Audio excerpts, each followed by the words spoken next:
Hai guys, gue Eno Bening. Salah nggak sih kalau kita beli kunci jawaban untuk ujian nasional? Well, kalau ngomongin agama, curang pasti salah. Tapi apakah curang demi kebaikan itu salah? Silahkan tanya sama ustadz terdekat, karena gue pelajaran agama aja remedial. Tapi gue di sini akan mengajak kalian untuk ngobrol-ngobrol dan berpikir lebih dalam. Kita yang curang, atau pendidikan yang curang sama kita? Dulu 2010 gue juga ikut UN, dan gue masih inget seberapa mengerikannya kata UN itu terdengar di angkatan gue waktu gue SMA. Saking seremnya UN sebagai standar kelulusan, sekolah gue sampai bikin pelajaran tambahan sampai gue harus pulang dari sekolah jam 5.30. Saking seremnya UN, teman-teman gue sampai ikutan bimbel. Saking seremnya UN, banyak teman-teman gue yang vakum atau sekalian putus. Tau vakum gak sih anak zaman sekarang? Vakum. Dorman lebih susah ya. Catatan kaki, buat yang nggak tahu vakum itu apa, vakum itu jadi lu kayak masih pacaran tapi lu nggak berpacaran gitu. Jadi kayak lu udah nikah tapi lu pisah ranjang dan nggak mau cerai, ribet kan? Begitu juga dengan gua pun sampai harus putus sama pacar gua. Nggak bohong, gua nggak punya pacar. Dan saking ketakutannya, teman-teman gua banyak yang beli kunci jawaban. Apakah mereka yang beli kunci jawaban salah? Mereka kan beli kunci jawaban biar cuman pengen lulus, sehingga mereka nggak malu-maluin orang tuanya dan nggak ngeribetin orang tuanya untuk ngulang 1 tahun lagi, bayar SPP lagi, bimbel lagi, keluar duit beli kunci jawaban lagi, dan mereka nggak malu dikatain teman-teman yang nggak lulus. Jadi mereka salah nggak beli kunci jawaban? Salah. Tapi ini semua nggak akan terjadi kalau sistem pendidikan kita nggak menakutkan. Sistem pendidikan di Indonesia itu menebarkan rasa takut, menebarkan kesadaran palsu sehingga kita tuh harus lulus UN dan menghalalkan segala cara biar kita lulus. Padahal kalau dipikir-pikir, ada nggak pertanyaan di UN yang keluar di kehidupan nyata gitu? Berapa sin, kostan, apa gitu lu ditanyain nggak pas kerja?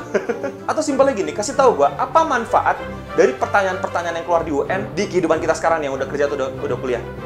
Ada nggak keluar pertanyaan itu lagi?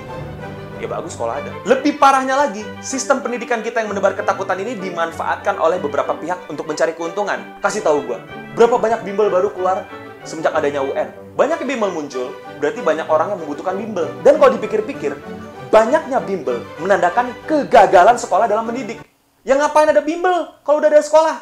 Kan tempat belajar itu di sekolah, bukan di bimbel. Kalau nggak bikin bimbel aja, nggak usah bikin sekolah. Kalau sekolah masih kurang, ada yang salah dong. Terus apakah bimbel salah mencari keuntungan dari hal itu? Ya enggak. Bimbel menawarkan solusi pendidikan tambahan yang nggak bisa sekolah kasih. Tapi yang jelas-jelas salah adalah mereka yang jualin kunci jawaban UN.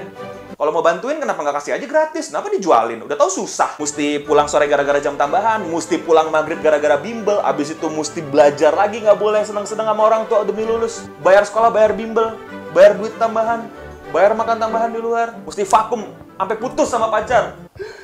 Gue jomblo ya? Fenomena UN dan penjualan kunci jawaban UN menandakan bahwa sistem pendidikan kita mengutuk kita kalau kita gagal. Kita dilarang gagal.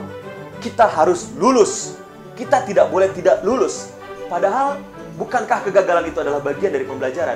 Bukankah kita kalau naik sepeda itu mesti jatuh sehingga kita tahu caranya biar nggak jatuh lagi? Bukankah Thomas Alva Edison beratus-ratus kali gagal nemuin tali sekecil ini cuma buat nyalain lampu? Tapi pendidikan di Indonesia melarang kita untuk gagal. Mesti bener sekali nyoba. Sekali tembak mesti kena. Nggak boleh jatuh. Sekalipun kita dikutuk untuk tidak gagal. Dan kita takut akan kegagalan. Dan orang-orang di luar sana memanfaatkan ketakutan kita untuk meraih keuntungan. Itulah sisi gelap dari pendidikan Indonesia. Jadi salah nggak mereka yang curang beli kunci jawaban? Salah. Tapi lebih salah lagi sistem pendidikan kita. Oke, itu aja dari gue. Semoga kalian semua yang nonton ini lulus. Sebarkan ke 25 teman kalian atau kalian tidak lulus. Dulu dapat nggak tuh SMS kayak gitu waktu UN tuh? Gue nggak kirim tuh, terus gue lulus-lulus aja. Dulu tuh rame banget SMS bodoh-bodohan gitu. Masih ada nggak sekarang tuh? Diikutin nggak? Bodoh banget sih. Sorry banget kalau gue ngomongnya ngotot-ngotot. Karena gue kalau ada pendapat di sini tuh mesti dikeluarin. Kalau nggak tuh numpuk jadi tai, bikin pusing gitu. Sekedar berbagi pengalaman, waktu gue UN, gue lulus dengan tidak membeli kunci jawaban dan juga tidak bimbel. Karena waktu itu keluarga gue lagi kesulitan kiri kanan gitu, jadi ya cuma bisa sekolah. Dan ketika gue dapat duit tambahan dari kerja sampingan, gue manfaatkan duit itu buat main warnet. Jangan ditiru, Eno dulu bandel warnet mulu. Cabut, sekolah juga main warnet, jangan ditiru. Dan waktu orang tua gue dapat uang untuk gue bimbel, gue nolak.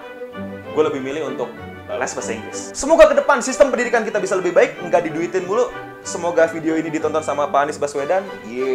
Kalau kalian punya pendapat lain atau kalian mau mengkritik pemikiran gue, please banget komen di bawah. gue seneng banget ketika pemikiran gue dikoreksi sehingga kita bisa belajar dan lebih baik ke depannya. Karena kegagalan adalah bagian dari pembelajaran, men. Jadi jangan lupa komen di bawah. Sekian dulu dari gue. Sampai ketemu lagi di video mendatang. Subscribe channel ini, follow semua sosial media gue. Stay clean and sound.